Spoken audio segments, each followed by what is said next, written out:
Muy buenas tardes, queridos estudiantes de los profesorados de literatura y de idioma español.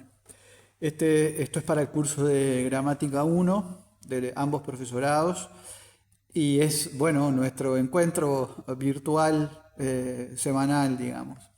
Bien, gente, hoy vamos a tener un video que va acompañado, o va acompañando, mejor dicho, el material que les dejé en la plataforma y que se llama Temas de Estudio julio de 2026. Ese es el nombre con el que van a encontrar el archivo en PDF. Y en realidad se trata de temas de estudio y a su vez también modelos de ejercitación. Por lo tanto, yo les voy en ese repartido ustedes van a tener cosas que hay que estudiar, cosas nuevas, y también, interesantísimo a mi gusto, en el punto C, van a encontrar una especie de prueba, pero que no es una prueba, sino que simplemente es un modelo de ejercitación de algunos ejercicios que pueden ponerse como evaluación final del curso. Algunos ejercicios, lo que nos interesa en ese caso es que ustedes vean qué tipo de ejercicios pueden ir y cómo esos ejercicios ustedes pueden trabajarlos, digamos, ¿no? Qué tipo de fundamentaciones, etcétera. Son ejercicios que respetan el formato, pero que tienen que ver con temas ya dados en el primer semestre, pero después obviamente a ese tipo de ejercitación se le puede ir sumando los temas del segundo semestre. Pero vamos a empezar, ustedes van a encontrar dividido el material en tres partes, A, B y C. La primera parte, la parte A, tiene que ver con las oraciones complejas y oraciones compuestas.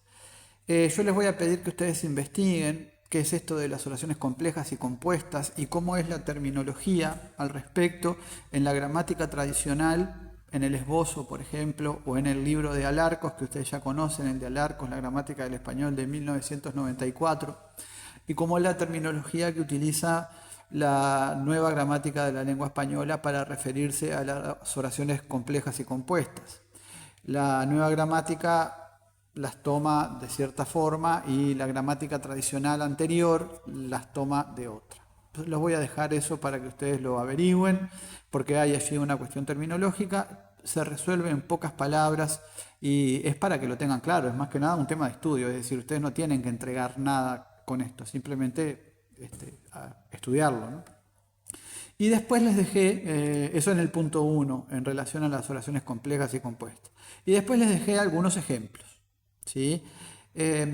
Los ejemplos son de enunciados oracionales, es decir, enunciados que tienen oraciones dentro, porque por supuesto que hay enunciados que no son oracionales, ¿no? Uno va por la calle y encuentra, o acá mismo en el salón donde estoy, encuentra un cartel que dice extintor. Eso evidentemente es un enunciado, pero no es un enunciado oracional. No hay una relación de sujeto y predicado. En otras circunstancias los enunciados son oracionales. Pero hay enunciados que tienen más de una relación de sujeto y predicado, o sea que son enunciados oracionales, oraciones complejas o compuestas, ¿no? Y esas oraciones se pueden relacionar de tres formas, ¿no? Ustedes las conocen con el nombre de coordinación, juxtaposición y subordinación. Un ejemplo de relación por coordinación o de oraciones coordinadas, si ustedes prefieren, porque en esto la nomenclatura es muy amplia, es este que dice: los alumnos estudiaron mucho y ayer lograron aprobar el curso. Fíjense que tenemos, por un lado, tres elementos a tener en cuenta en ese ejemplo que ustedes tienen ahí en el papel. El primero es la primera oración: los alumnos estudiaron mucho. El segundo elemento es la segunda oración, ¿no? Dice: ayer lograron aprobar el curso.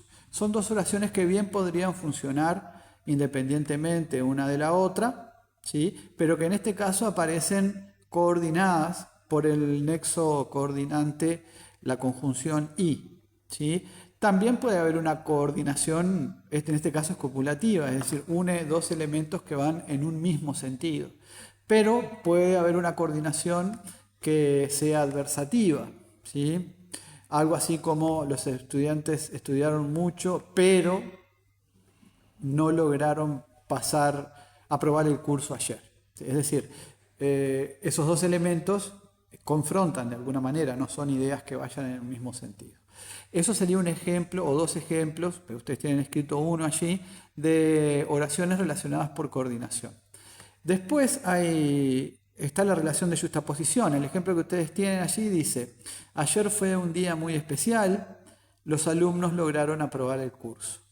Cuando dice ayer fue un día muy especial, hay dos puntos y después viene una oración que es igual a la o parecida a la anterior: los alumnos lograron aprobar el curso. Bueno, las ideas son siempre las mismas, ¿no? Hay dos oraciones: ayer fue un día muy especial, y luego la otra: los alumnos lograron aprobar el curso. Y esas dos oraciones tienen una continuidad dada por un signo de puntuación, en este caso los dos puntos. Para la yuxtaposición se usan los dos puntos, se usa la coma, se usa el punto y coma. Tiene que ver con algunas relaciones que pueden interpretarse como relaciones de causa-efecto, ¿no? ¿Por qué fue ayer un día muy especial? Bueno, porque los alumnos lograron aprobar el curso.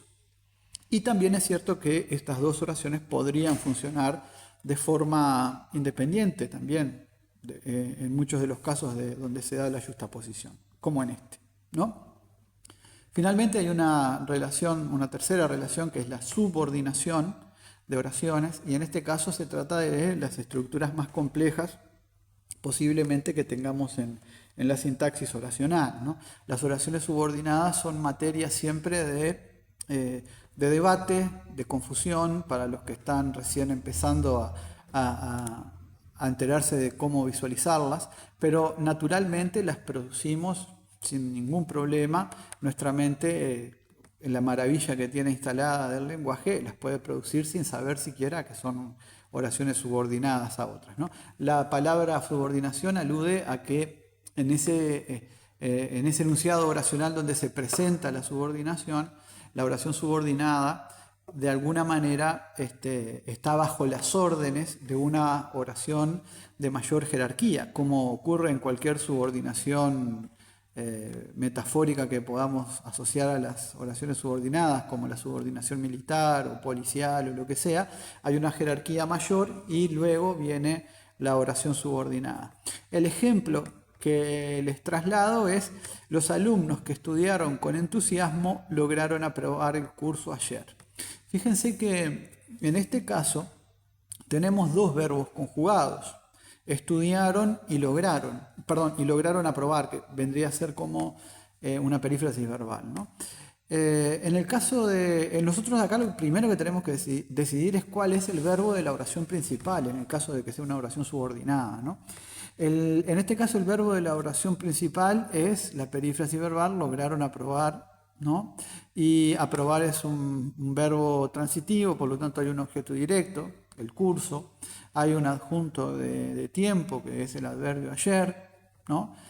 Y tengo que ver qué hago con los alumnos que estudiaron con entusiasmo. Bueno, ese es el sujeto de lograron aprobar. Es todo un sujeto bastante extenso, y en esa extensión del sujeto entra una oración subordinada que va desde el pronombre relativo que, en este caso, hasta la palabra entusiasmo. Esa es toda la oración subordinada, que es parte del sujeto los alumnos que estudiaron con entusiasmo, ¿sí?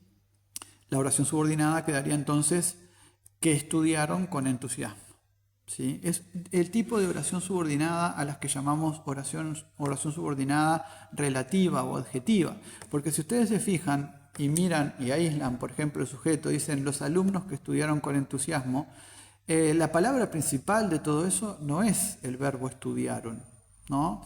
La palabra principal de todo eso es la palabra alumnos, por lo tanto, esto es un sintagma nominal. Y si ustedes descomponen ese sintagma nominal, se van a encontrar con que está el núcleo, alumnos, está el determinante, los, y luego hay una expansión, y esa expansión es la oración subordinada relativa, que después veremos por qué se llama oración subordinada relativa y qué diferencias tiene con las oraciones subordinadas sustantivas o las oraciones subordinadas adverbiales. Todo esto va a ir en las próximas semanas, por lo tanto, como recomiendo siempre, no perder la pisada del curso, ¿no? Ustedes van buscando en el glosario de términos gramaticales. También les recomiendo el manual para estas cosas, pero en el glosario de términos gramaticales ustedes tienen lo que son las oraciones complejas o compuestas y compuestas en otros casos. Lo de la terminología lo tienen que investigar, a ver qué dice Alarcos, a ver qué dice el esbozo, que son materiales a los que ustedes pueden acceder fácilmente. Y luego, para todo lo que sea oraciones subordinadas, también el manual, puede ser también el Gramática para Maestros y Profesores del Uruguay, puede ser también la Nueva Gramática, por supuesto, y también el glosario. Por ahora, en lo que respecta al literal A, eso es todo, pero hay que ir estudiando, hay que ir sacando apuntes, hay que ir viendo si quieren ustedes tener algún ejemplo más. Por otro lado, vamos a ver el punto B. Si ustedes quieren ahora pueden hacer una pausa y retomar el video para ver de nuevo el punto A, o pasamos al B, eso como ustedes lo quieran hacer, donde vamos a hablar o vamos a introducir ya está hecha la introducción de esto, pero retomamos las oraciones activas, las oraciones pasivas y los papeles temáticos, ¿no? En el punto 1 dice algunos papeles temáticos, se los menciona, el papel temático de agente, el paciente o tema, el experimentante, el destinatario, instrumento, causa, son algunos.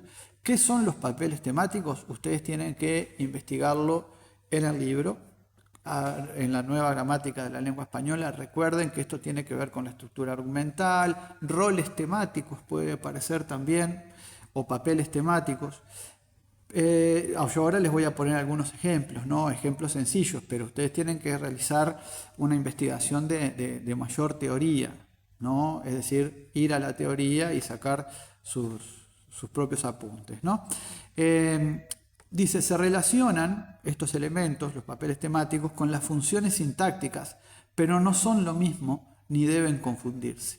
Es decir, los papeles temáticos se plasman en una oración en las funciones sintácticas que corresponden a esa oración, ¿sí?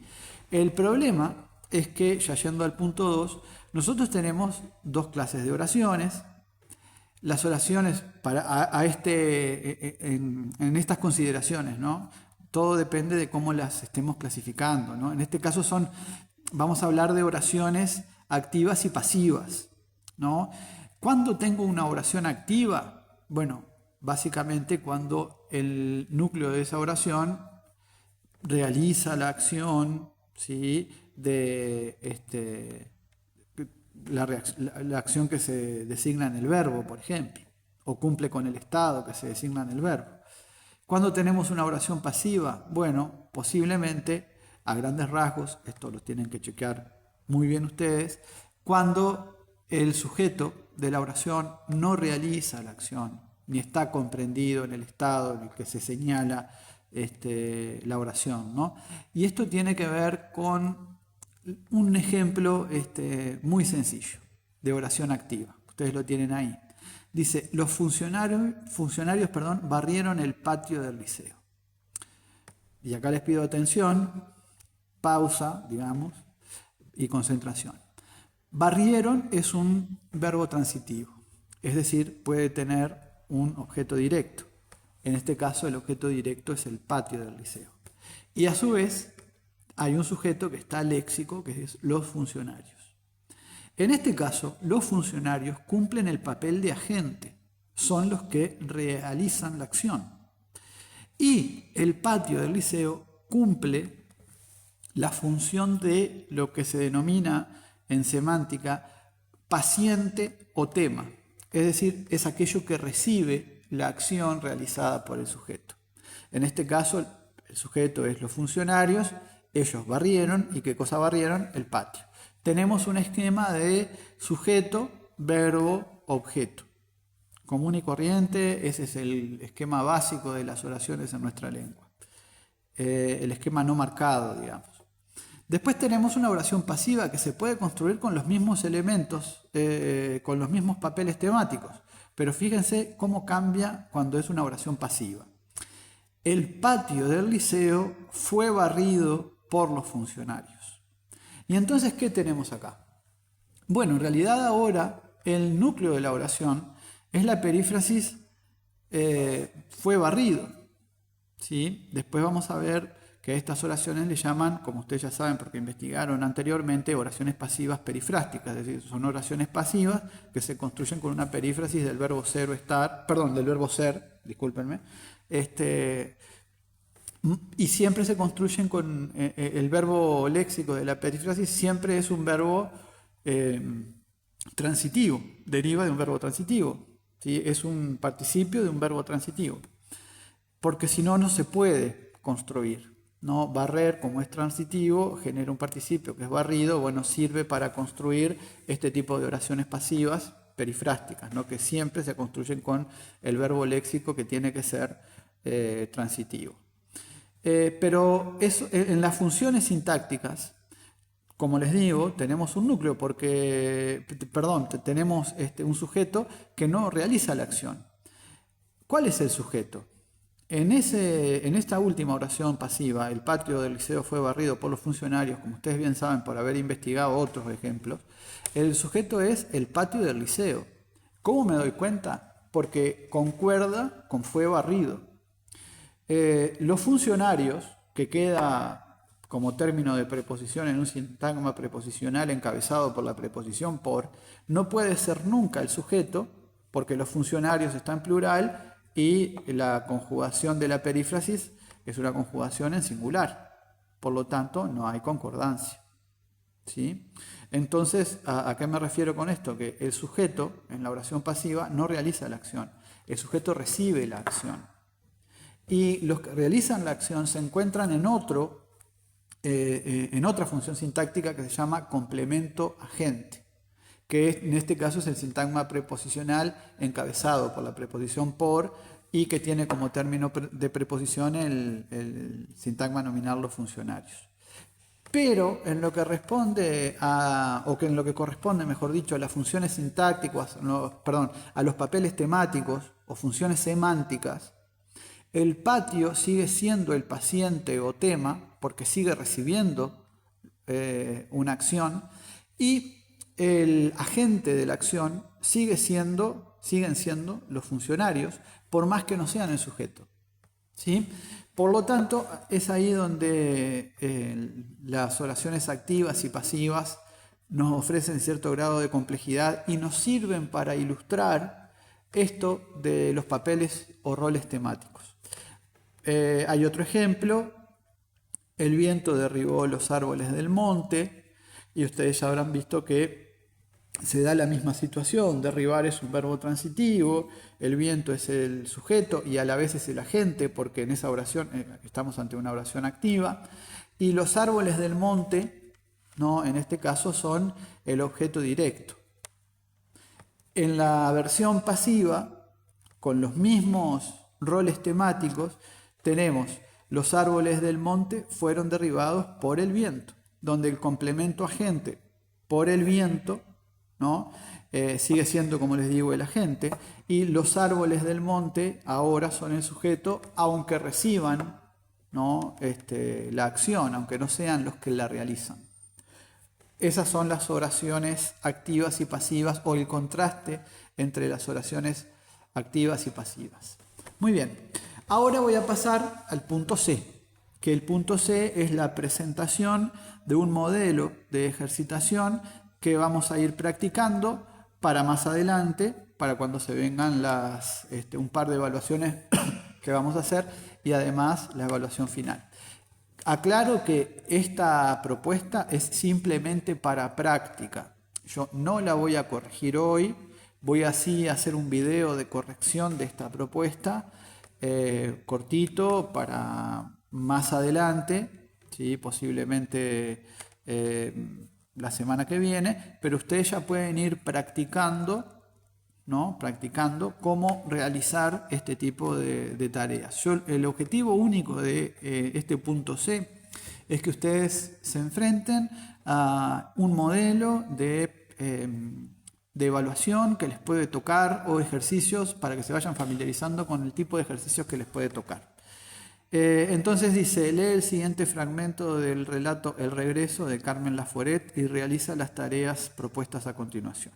Y viene un fragmento breve de un relato, del relato El regreso, Y a su vez, en ese fragmento que está en cursiva o en itálica, ustedes tienen dos oraciones subrayadas, que ahora después las vamos a ver.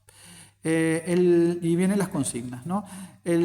Primera consigna, ustedes ya la conocen, han hecho este tipo de ejercicios, es sencilla y creo que es la que más familiarizados puede ser que estén. Desarrolla y redacta el análisis sintáctico de las dos oraciones subrayadas. Y las dos oraciones subrayadas son: eso pasó en su casa la última Nochebuena. Y luego la otra: Herminia fregaba escaleras. ¿Sí? Esas son las oraciones que ustedes tienen que analizar sintácticamente. Bastante sencillas, bastante básicas, pero hay que hacerlo con rigor, digamos, ¿no? Describiendo siempre desde lo mayor hacia lo menor, es decir, primero el núcleo, hablar del núcleo, qué clase de verbo, etcétera, todo modo, tiempo, persona y número. Después, si hay un sujeto, si está implícito, si hay otros complementos, si aparecen atributos, objetos directos, indirectos, o sea, toda esa cuestión que ya hemos visto otras veces. El punto 2 tiene que ver con algo que habíamos visto al inicio del curso, que son las clases de sustantivos, adjetivos, ¿no? Dice: selecciona del texto de Laforet a dos sustantivos comunes, concretos y contables. Dos que tengan las tres condiciones, no dos de cada uno, sino dos que tengan las tres condiciones. Por ejemplo, mesa, sustantivo común, concreto y contable. Dos sustantivos abstractos, ¿no? Es decir, de elementos que puedan ser sentimientos, puedan ser cosas para las que no tenemos una imagen mental. Dos sustantivos propios, es decir, dos nombres de alguna cosa que sea solitaria, individual, digamos, y cuatro adjetivos. Este punto lo tienen que hacer bien, porque con eso que seleccionan, o con algunas partes de esos que seleccionan, viene el ejercicio 3, que dice: utiliza las palabras seleccionadas en el ejercicio 2 para redactar oraciones que sigan las siguientes pautas. Y las pautas de las oraciones están abajo. A, una oración simple con un sujeto que sea un sintagma nominal con un sustantivo propio, un verbo transitivo, un objeto directo que sea un sintagma nominal con un sustantivo común, concreto y contable, y un sintagma preposicional en función de adjunto de lugar. Dicho así parece un montón, pero en realidad estamos hablando de 10, 12 palabras como mucho. Lo pueden solucionar con esa cantidad de palabras o menos, ¿no? Hay que tener claro y empezar así. Este ejercicio es lo que se llama ejercicio de análisis inverso. El análisis inverso justamente es: ustedes reciben unas instrucciones analíticas y realizan ustedes el ejemplo, ¿no? El punto B de este análisis inverso es una oración simple con un sujeto que sea un sustantivo común, un verbo intransitivo y un sintagma preposicional como adjunto de tiempo, ¿no? Son cosas sencillas, ya les digo, acá lo que se trata de evitar es de sumar palabras que puedan hacernos descompensar, digamos, el ejemplo que estamos formulando. O sea que acá hay que ir al justo, digamos. El ejercicio 4 dice: en la oración, ya entonces él llevaba muchos meses sin trabajo, que es una oración tomada del texto. Y ahí ustedes tienen desde la A hasta la E 5 afirmaciones que ustedes tienen que decir primero si son verdaderas o falsas, y segundo, fundamentar por qué sí o por qué no, es decir, o por qué son verdaderas o por qué son falsas, ¿no? En la oración, ya entonces él llevaba muchos meses sin trabajo. Acá vienen las opciones. A, el sujeto es un sintagma nominal encabezado por un artículo definido. Ustedes tendrán que ver cuál es el sujeto y si el sujeto es un sintagma nominal con un artículo definido. O B, el núcleo de la oración tiene un significado intransitivo. Hay que ver, llevaba, si es transitivo, intransitivo o copulativo. Hay que decir entonces si es verdadero o falso, pero fundamentando. C, hay un objeto directo en esa oración. Bueno, esto dependerá o se relacionará un poco con lo que ustedes hayan contestado en la anterior, ¿no? Para que vean que puede haber una relación entre una y otra de las afirmaciones. La D, hay un sintagma nominal en función de atributo, sí o no y por qué. Y la E, el núcleo de la oración está conjugado en pretérito imperfecto del modo subjuntivo. Ahí, primero, ¿estará en pretérito imperfecto? Segundo, ¿será del modo subjuntivo? Y si sí o si no, y todo fundamentado. Porque acá en realidad lo más importante o lo central es nuestra capacidad de fundamentar, ¿verdad? Finalmente, en el punto 5 dice, analiza morfológicamente las palabras Nochebuena, ansiosamente e indefinible. Y ustedes ya han hecho análisis morfológico, así que esto se los dejo para que lo resuelvan por sí mismos. Esto no me lo tienen que entregar. Esto es A y B, temas de estudio que ustedes tienen que ir recopilando. Y el punto C, que es este modelo de ejercitación, lo practican. Lo más útil sería que lo compartan entre ustedes, ¿no? En el grupo, entre los que están más cercanos tal vez, que ya hacen grupo para estudiar otras cosas. Bueno, con esa gente ustedes comparten opiniones, comparten los ejercicios, van viendo cómo les salen los ejercicios y yo la semana que viene les dejo el video de resolución de esta tarea, porque como les digo, no es para que yo la corrija, es para que ustedes la practiquen. Y la semana que viene además les voy a dar otro ejemplo de ejercitación, de ejercicios similares o a veces un poco cambiados, pero ya hablando, ya mirando, digamos, hacia la ejercitación del final del curso. Por favor, les pido encarecidamente que no vayan dejando cosas para atrás, que vayan recopilando las cosas de estudio, porque después de que yo les mande algunos de estos modelos de ejercitación, con un aviso y un tiempo acorde a las circunstancias, ahí sí les voy a mandar otra actividad de evaluación, digamos. Y a su vez les recuerdo que en el SGE ustedes tienen un promedio de lo anterior, que actúa como promedio del primer semestre y se combina con el promedio que se va a generar en este semestre y además se combina con la prueba final. Entonces, bueno, vayan viendo cómo viene la mano y sobre todo ser realistas y bueno, y prepararse, ¿no? Las correcciones de esta última actividad que les envié, la evaluación de ustedes del semestre con lo aprendido, etcétera, demoran, ¿no? Demoran. No sean impacientes, van a estar, calculo yo que con suerte, para la segunda semana del mes de agosto, ¿sí? No les quiero mentir, siempre tengo mucho trabajo, entonces las evaluaciones en este tipo de modalidad es lo que tiene, pueden llegar a demorar.